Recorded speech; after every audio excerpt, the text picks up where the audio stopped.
Good afternoon, moms and dads, and everyone who is listening to us. Welcome to The Talk, which is coming live from Al Jalila Culture Center for Children. And this is Hussein Al Atouli.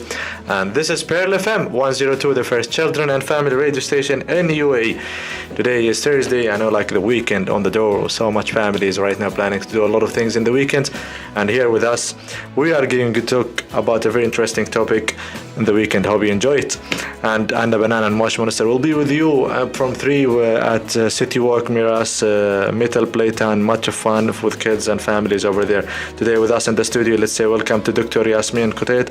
She's from my Pedia Clinic and Anxiety Management for Children and Adults Dentist. Thank you so much and good afternoon, Dr. Yasmin.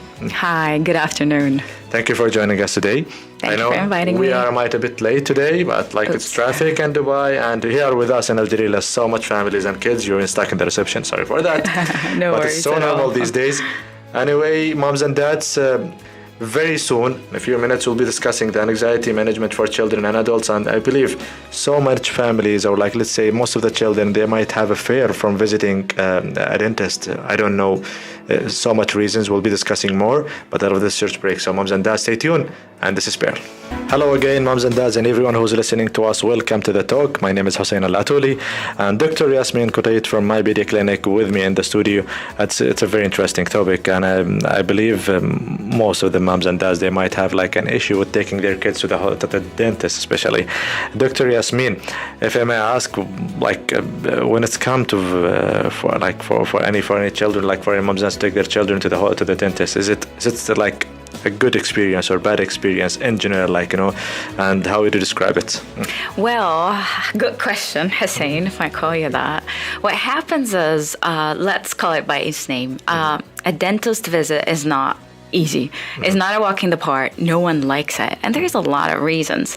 And I'll say the reasons and everything, but what I want for every child to be healthy and happy, right? True. I think all the parents want that. We all want that. True. And there are just easy steps to get the healthy and happy, to get the no anxiety for dentistry, and to have this great relationship with the dentist. Because you know what? Whether you like it or not. To be honest, this is what I was looking when I was young. Yeah, exactly. I never managed to get one. You didn't find me yet. So, the more we understand about what is fear, or where does fear from the dentist come from, the more we know what to do about it, to manage it, to treat it. And I just wanted to ask you a few questions. I know you're the one supposed to be asking. Tell me. Go ahead. Do you like your dentist? No. Honestly? Oh, that was easy. Okay, what don't you like about him? What did you like about the visit? I feel sometimes like my dentist, his name is, I will not mention. Yeah, please. The problem, he's my friend. We used to grow up in the same neighborhood and everything, so we are like a brother That's to each good. other. The problem is he became a dentist. Okay. And when I get myself, I need to visit a dentist. He's the closest man in my mind, so I have to visit him. So this is more tricky. So he's my friend and he's dentist, and if you want to do anything to me, he will enjoy it. He will have fun. That's why I'm telling you no. But I have to do it. I have to visit. It's something I need to keep it because the teeth is the most important thing. It is. It's the first step for any food to go inside the body. More the things. And the problem with me, when I get an issue in my teeth, and after a few days I start have a stomach ache, which is more than that. Exactly. So this is it for me. I don't know if that's help. I'll tell you what. Do you know how much of the adult population, according to the study, do not like the dentist just like you do? How?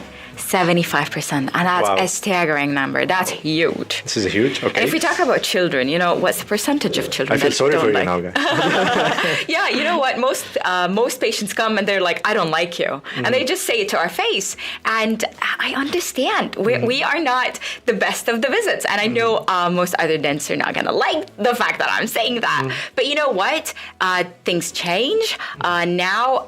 Technology's changing, and what is happening is we know what to do about it. So everyone can like us. Not just that, have fun, enjoy, and have a healthy body. I believe what you can say, this could be maybe in the current decade right now. But before that, I mean, when you go back to the early 90s or before that, even before that time by centuries, it was like a bad experience for so many people. Maybe, as you say, like technology is right now coming, and it helps a lot. You as a dentist, even like the communities, the patients who are visiting a dentist for any kind of help. Right now, it's not as like before, like when there is a much of pain, the binge, and like what is needed to be done over there, like, and even the whole experience, and especially like sometimes I go to this, like there is a long queue and like waiting to my turn to come.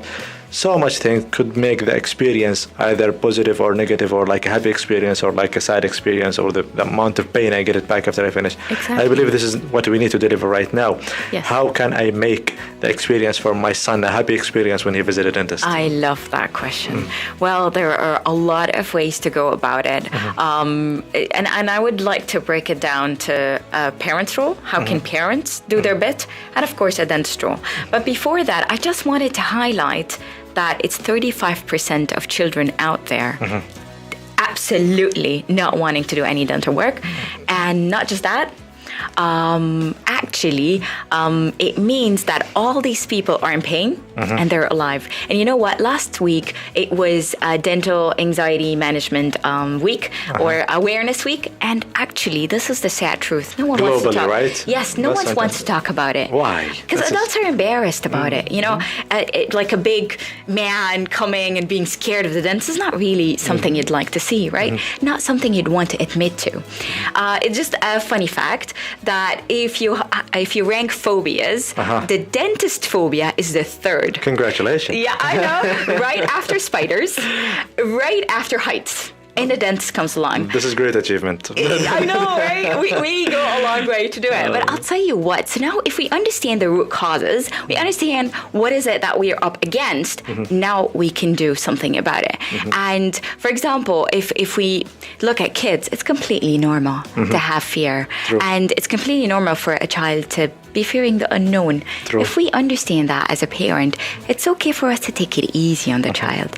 And you know what? The best thing a parent can do is take the child from their first year of age, and I know that's a shocker, first year of age, according to the American Academy of Pediatric Dentistry, as long as you go very early, I'm a stranger, right? The child is coming to a stranger.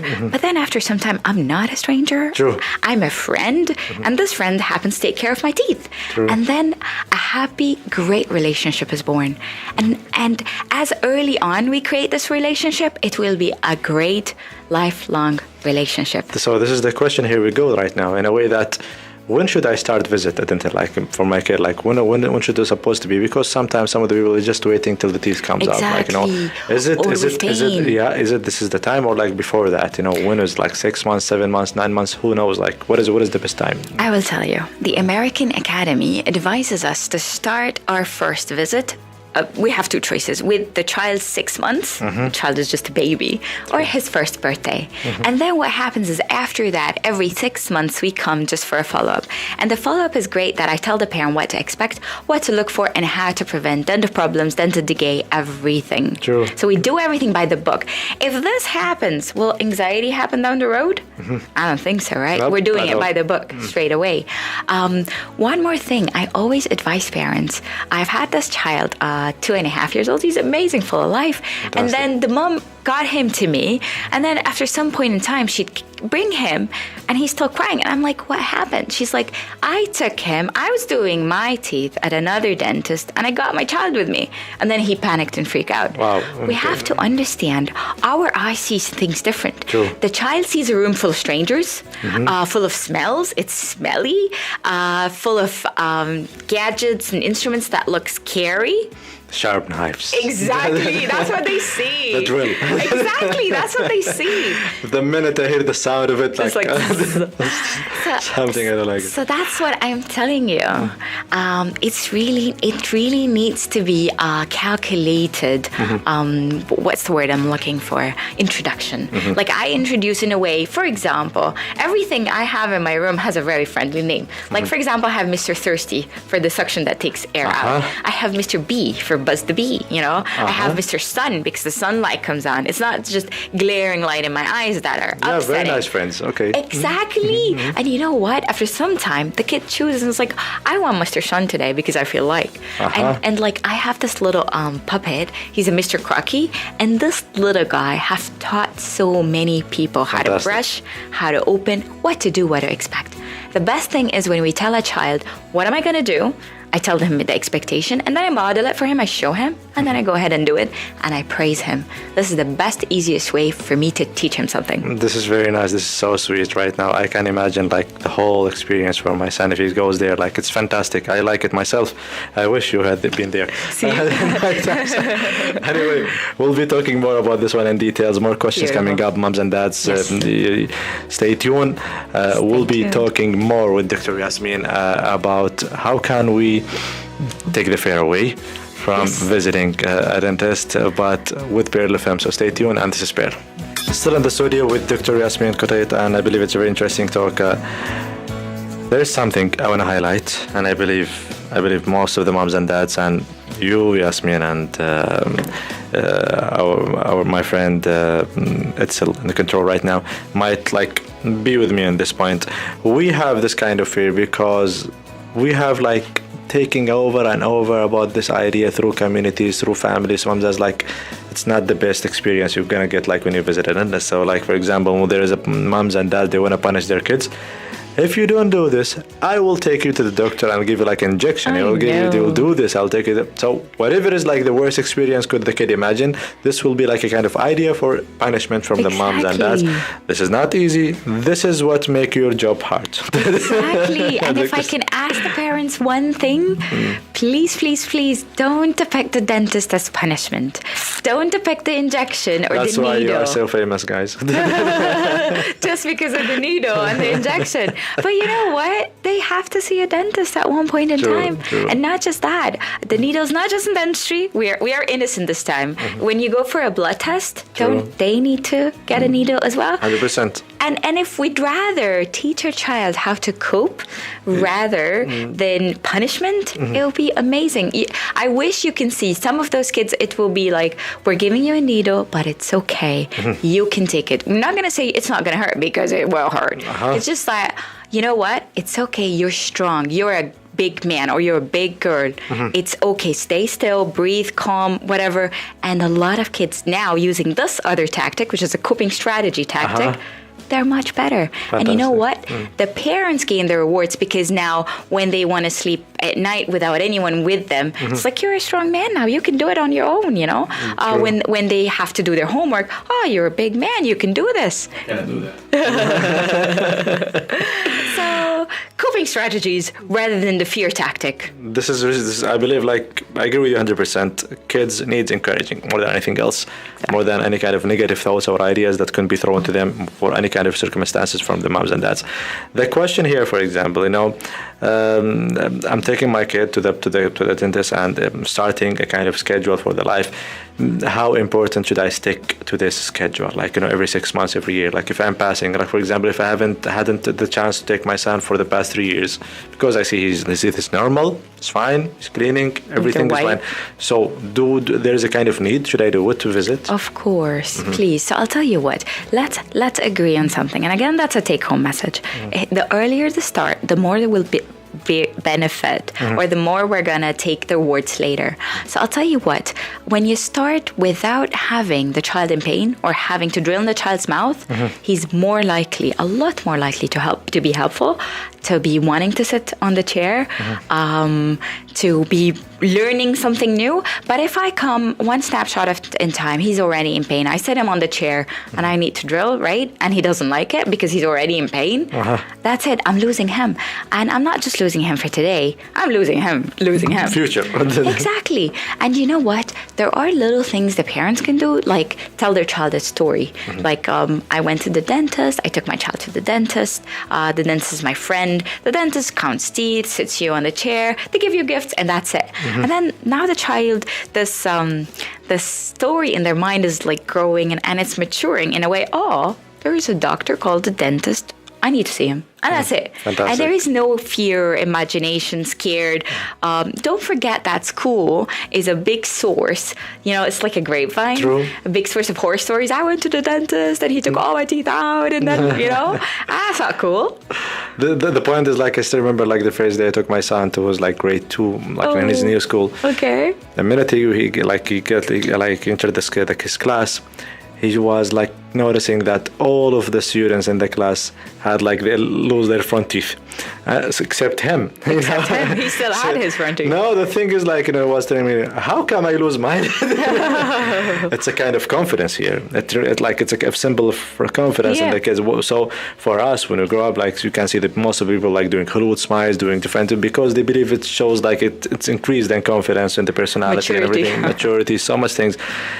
I thought like this is nothing with kids, like the kids have no like of kind of thinking this is also like a way of the confidence, but it is there, but we don't know it, this is the point. One more question I think is very important is the environment for the clinic or the dentist, like it should be like also like friendly, cheerful, like is it important for that, or like is all about the doctor himself? It's very important. I think you hit it on the nerve as well. The more the environment is talking to a child, the child is more receptive and he feels welcomed, he feels at home. It's just like you're taking a child to something that's speaking to him or that's something that's adult like, and most kids are going to find themselves when the entire environment is talking to them. So that's why this is one of my take-home messages. If you ever remember, just take your child to a specialist pediatric dentist or a child dentist who's going to give them that environment, who's going to give them that treatment. Their staff is trained in child psychology as well, not just the dentist. Again, every child dentist is trained in child psychology, but the staff as well. So the entire environment makes the child learn something new and makes the child feel home and comfortable. Give him a home to grow up in. This is fantastic. This is really beautiful. I believe, like, I don't know, like, you might correct me if I'm wrong here. I don't know, like, if it's happened, like, maybe the moms are, like, if like, the child is in pain from any kind of reason in his teeth or something, time to visit a dentist. And this time, should I go always to a child dentist, or, like, it could be anyone, even, like, the adult dentist can do the job? Like, is it fine to work it this way, or like this could be like affecting a negative experience for the child because of the place and everything? Exactly. When you take a child to an adult dentist office, they're not learning as much because we're not giving them the new ideas the way they can learn it. We're just putting them on the chair, opening their mouth, and that's it, and we're working. But at the end of the day, anything can trigger their fear and their anxiety, and then they will reach a point where they don't want to open their mouth at all. True. And then what do we do about it? And honestly, again, because I'm a child dentist, I only see the children that have been to 5 other general or adult dentists before me, and they stopped and they refused opening whatsoever. And then because I took it bit by bit, I paced the child. I understood the child's needs. I understood the child language, and I took it easy on them. We built trust, and after, let's say, 5 or 6 sessions, all their teeth are healthy and clean. And I'm their friend. I'm not just a dentist. This is what I like. You build a trust, which is really important. I believe in any kind of relationship, you want to start it with anyone, with a child especially. Exactly. This leads me to another question. Is every dentist qualified enough to handle our child? I'll tell you. I always advise parents to go to a dentist, ask him about his credentialing and about the extra training he's done. I always advise... Us as a normal people, we cannot tell is this the one, the right thing, like even like a doctor will give me like so much names, like DDS, SGD, like all the names, like of things. How could I know? Like I'm a normal person, I'm not familiar with the thing is like, so how can I tell? Ask him if he's specialized in children. Because someone who specialized in children took 3 extra years in training just for children and took a training course in psychology. The problem here, Dr. Yasmin, maybe this is out of the list of the questions over here, but here right now we are living in UAE. There's so much right now, dental clinics everywhere. That's and true. It's become more commercial, more about true, because it's good money. Always. Like it's a good business for the people who are like having dentals. The point is, how can I tell this is the right place to visit? Because I can't go to a place it's looking great and all like beautiful from outside, big building, go inside, like everything is new and everything, but it's all about the doctor himself, the dentist himself. How can I tell? How can I do that? Trust your intuition. You'll be able to know if this doctor has your little one's what's the word? Little one's benefit? No, at heart. At heart? Yes. It just and you know what? It's not a bad idea to always take second opinion. So check, ask about the credentialing. It's your right because now you can Google anything. So this DDS doesn't mean anything. Doctors are fine when they ask this one. Of course. I always tell them. They will not take it like as something that I'm like, I'm not like, I don't know how to say it, but in a way that is this guy like doubting my credits or something in a way? But if he has nothing to be scared of, he should be proud of his accomplishments or her accomplishments. And what I want to tell you is, my experience is the parent always knows. The parent always knows whether this person's really going to be able to help my child or not. We don't have much of time, but I think this is a kind of question could be happening anywhere for moms and dads. When do I have to change like the dentist? When is the right time? Like maybe like I'm taking my child, but for instance, like I'm visiting this dentist for a time, maybe 2, 3, 4 times, but I feel something wrong. Should I change or like should I stick to the same dentist? I should say yes. You know what? I like us to be outcome oriented. What's the outcome you want for your child? If it was my child, I'd want health and happiness. If I'm not finding him improving and staying improved, and if I'm not finding happiness, then I will look for alternatives. Because I'll tell you what, part of what we do is we teach a child some tools, not just for now. I need to teach him how to brush, because if I don't, he's going to go back to the old habits that cause the decay, and he's going to come back and back and back. And you know what? That's not future. I'm trying to build a future for the child. Fantastic. And that's why I'm telling you, trust your gut instinct, and it will tell you what you need to do. This is beautiful. It's all about like all the moms and dads, they want the best for their children. And sometimes it's so hard to find it among like dozens of options around here. Well, not easy. Like, and the recommendations could be like, okay, listen to my friend, go to this one, visit this one. Sometimes the recommendations are not the best. Like you don't know, like by yourself. Not everyone matches. True. And if I may say something, sometimes it's okay for us to tolerate things in us, but for when it comes to our children, it's a red zone. No one touches my child, kind of basically. This is brilliant. When is like, do you think the age where the kids should stop like visiting like a child dentist, something to that? I would say 18. 18. Wow. you take it up to 18 and give them all the habits they need for lifehood, and that's it. The thing is right now that by the time they reach like they reach to age of 13 or like 14, they start to feel they're like a man or like more mature, like in a way that I make my decision right now. I'm adult, like I can't visit anywhere else. We don't have much of time. We're running out of time, and I need to like give my friends out there like in the city work Miras, Anna Banana and Mosh Monster the air like in a few minutes. But if there is anything you want to say, the last tips or advice right now, I believe it's summer, schools in the like maybe a couple months of like maybe after August and September, a couple of weeks, and most of them are traveling. Mix of like tips advice could be helping in the last minutes. Okay, so first there is back to school always, back to school everything. I would suggest a back to school dental checkup, and not just that, I always ask the dentist, if my child is scared, what can we offer him that's extra? Because there is something that's called the laughing gas, and that is awesome. And there's also painless dentistry, and that's like, do you use this a lot or something? Oh yeah. some parents come and say, you know what, kids have been awful, give me some, and they are walking away super happy with that. I think we need some here. Don't you think? So again, the regular brushing every 2 times per day, and ask your dentist what's the good fluoride concentration for your child that's age appropriate. Take your child early, every 6 months. I would suggest just preventative.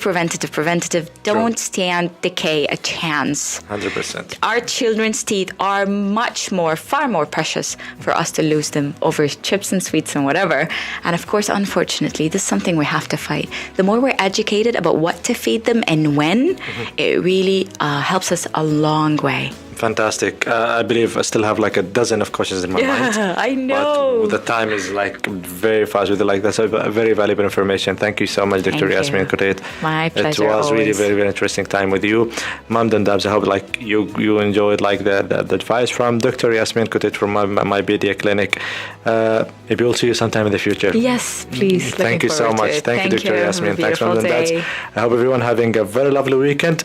Don't go away, little ones. Anna Banana and Mosh Monster from City Walk Metal Playtown will be with you in a few minutes in Hits and Homework. So stay tuned, and this is Bear.